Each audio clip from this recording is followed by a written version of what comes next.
de sus madres, padres, representantes o responsables. 12 en punto.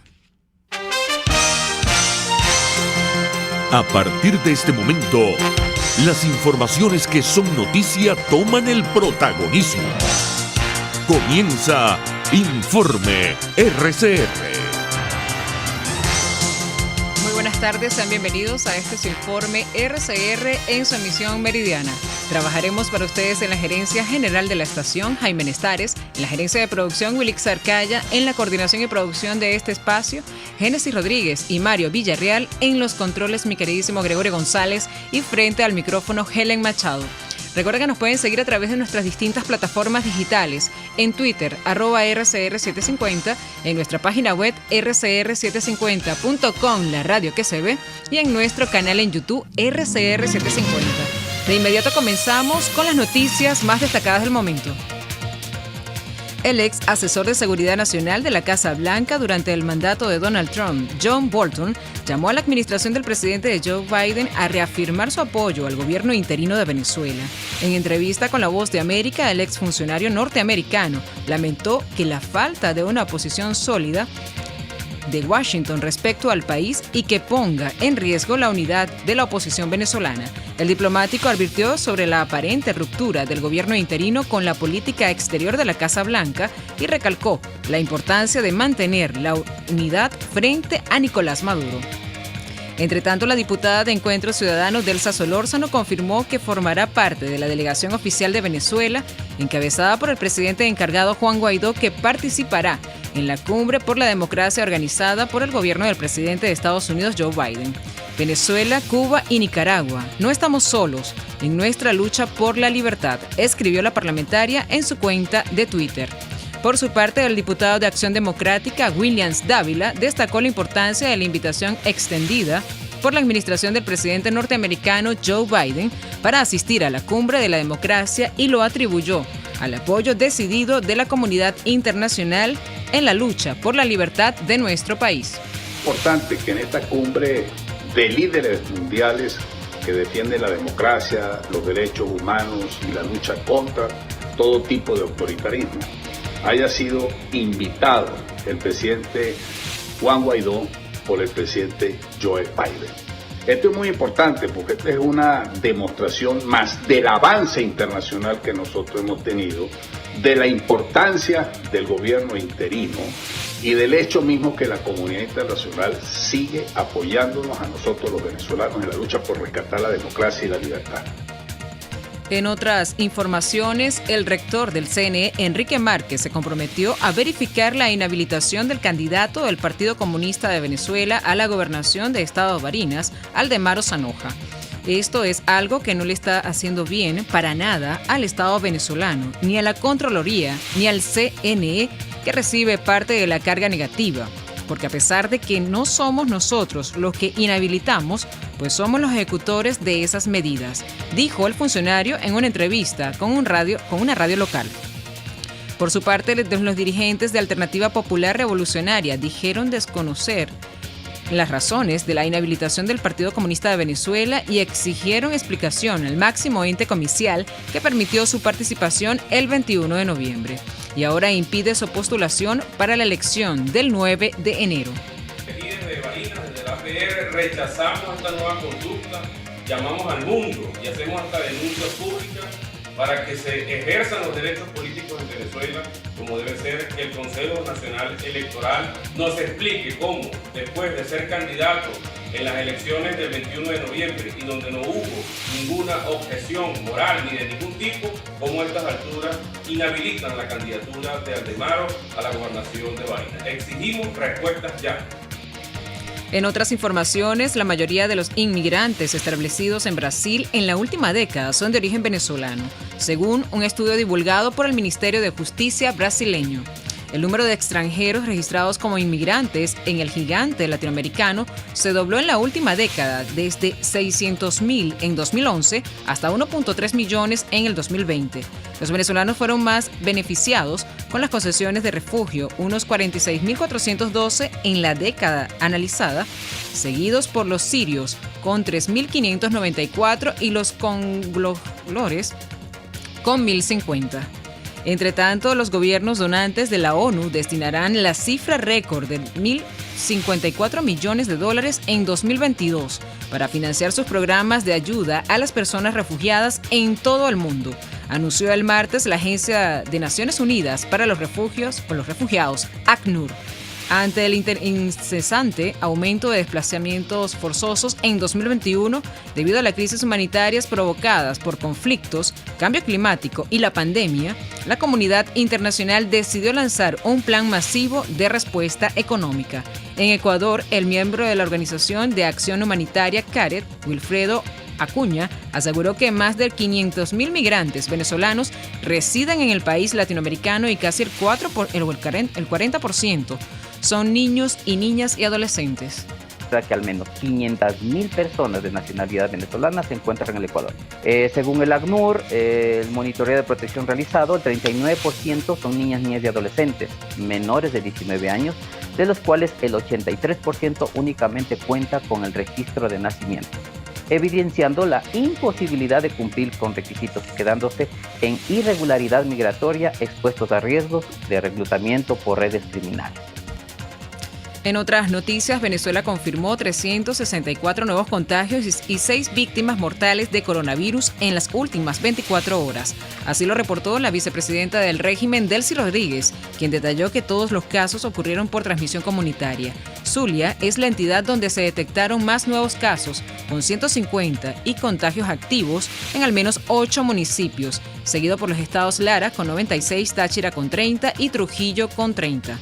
En internacionales, el socialdemócrata Olaf Scholz fue elegido este miércoles canciller federal del Parlamento alemán, donde su partido y sus futuros aliados de gobierno, los Verdes y el Partido Liberal, tienen la mayoría. El canciller electo obtuvo el respaldo de 395 votos frente a 303 en contra y 6 abstenciones. Su alianza con los Verdes y los Liberales suma en las Bundestag 416 escaños del total de 736, aunque el número de diputados presentes era de 707. La sesión parlamentaria para elegir al nuevo responsable del Ejecutivo de Alemania se abrió directamente con la votación de los diputados, pero antes la presidenta de la Cámara, la socialdemócrata Barbara Bax, saludó brevemente a los presentes y dio la bienvenida a Angela Merkel, sentada en la tribuna de visitantes. La Cámara propuso de inmediato un largo y cálido aplauso para Merkel, quien se levantó un momento para saludar y después volvió a ocupar su asiento mientras los aplausos seguían. Incluso muchos diputados se pusieron en pie. En otras informaciones, no hay ninguna razón para dudar de la protección aportada por las vacunas ante la nueva variante Omicron del coronavirus, que tampoco parece provocar una enfermedad más grave, aseguró el martes la agencia AFP.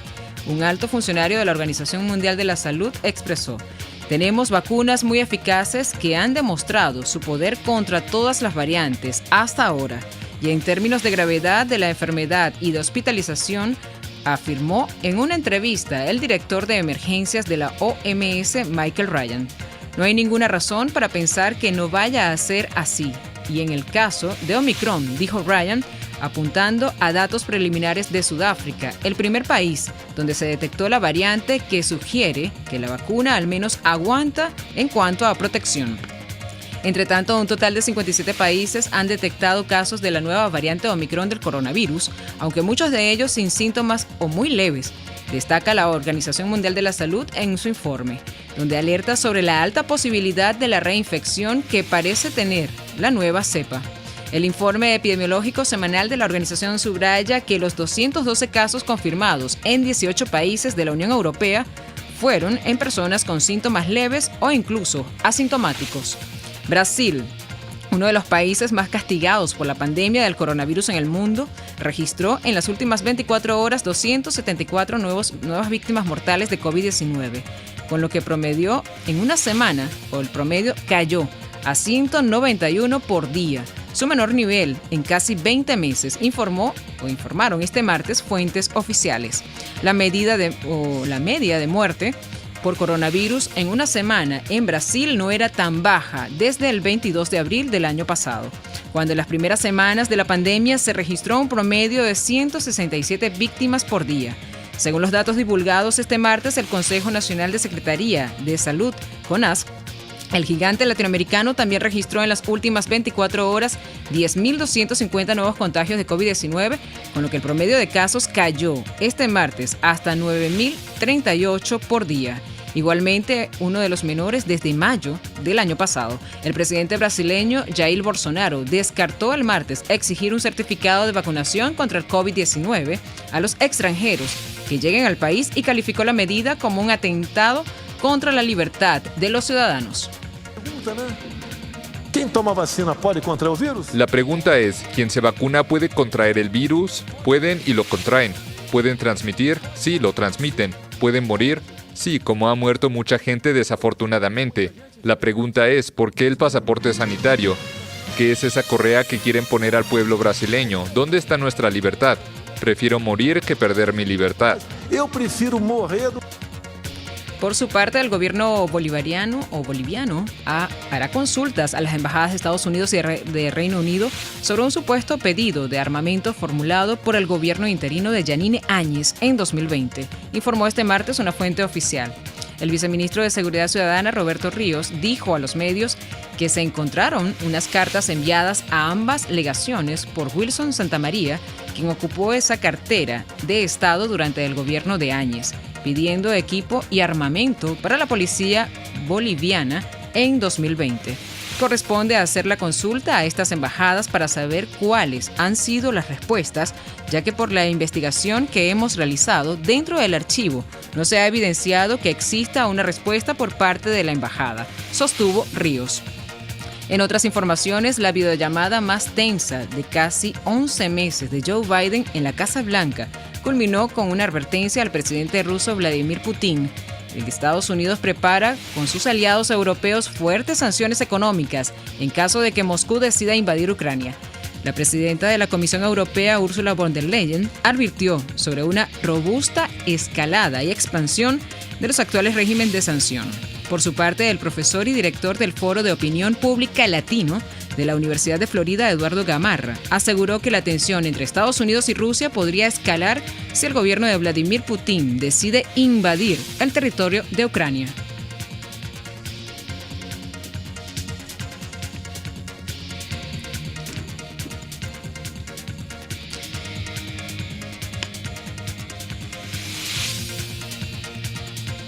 Y en materia económica, la Alianza de Productores de Petróleos de OPEC evaluará este jueves si mantiene o suspende el aumento de su oferta de crudo, anunciado para enero próximo, ante el posible impacto de la variante Omicron del coronavirus sobre la economía global.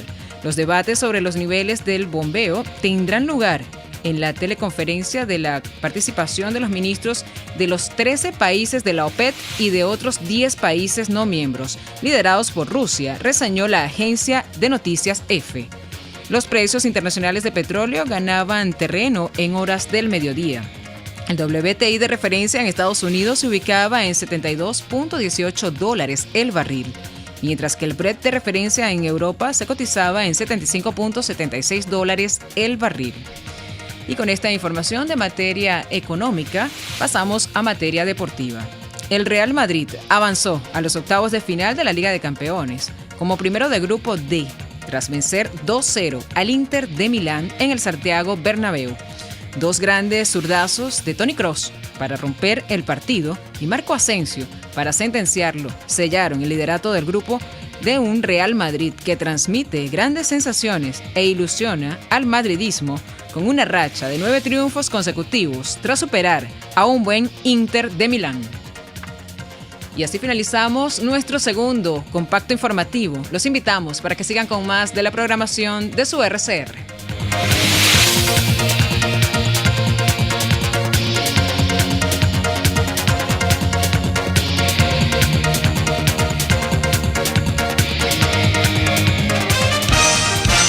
Hasta aquí este compacto noticioso. Manténgase en nuestra sintonía, porque estaremos informándole de la noticia al momento de producirse.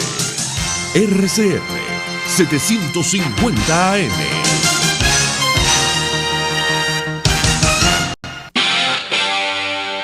RCR